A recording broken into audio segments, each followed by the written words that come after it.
politik adalah seluruh kepulauan Nusantara yang merupakan kesatuan hukum, dalam arti bahwa hanya ada suatu hukum nasional yang mengabdi kepada kepentingan nasional. Yang dimaksud dengan bidang politik salah satunya adalah dengan menjalankan komitmen politik pada lembaga pemerintahan dalam rangka meningkatkan persatuan dan kesatuan bangsa. Yang kedua, partisipasi Indonesia dalam politik luar negeri dengan memperkuat korps diplomatik untuk menjaga seluruh wilayah Indonesia. Yang ketiga, pelaksanaan pemilu dengan sistem demokrasi yang menjunjung tinggi keadilan. Yang keempat, mengembangkan sikap toleransi dan menghargai HAM untuk mempersatukan bangsa dan keberagaman. Yang kelima, menjunjung tinggi hukum dan pemerintahan.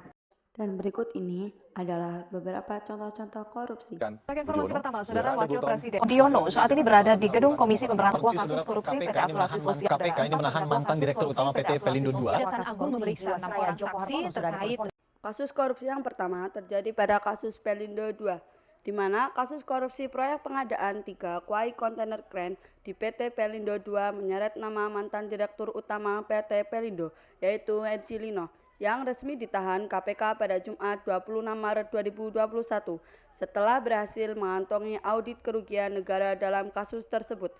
Berdasarkan laporan keuangan BPK, kasus dugaan korupsi di PT Pelindo II menyebabkan kerugian negara hingga 6 triliun.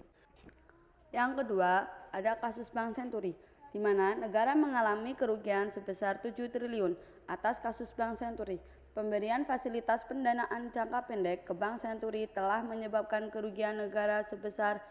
Kasus ini turut menyeret beberapa nama besar, namun baru Budi Mulya yang sudah divonis 15 tahun penjara. Yang ketiga, ada kasus Jiwasraya, di mana negara mengalami kerugian lebih dari 13,7 triliun atas kasus asuransi Jiwasraya.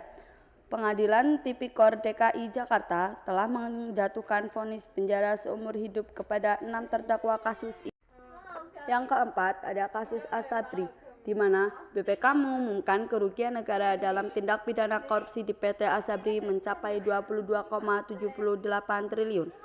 Kerugian negara itu timbul akibat adanya kecurangan dalam pengelolaan keuangan dana investasi di PT Asabri selama periode 2012 sampai 2019. Kasus ini turut menyeret nama Beni Jokro Saputro dan Heru Hidayat sebagai tersangka, yang juga terlibat dalam kasus korupsi Jiwasraya.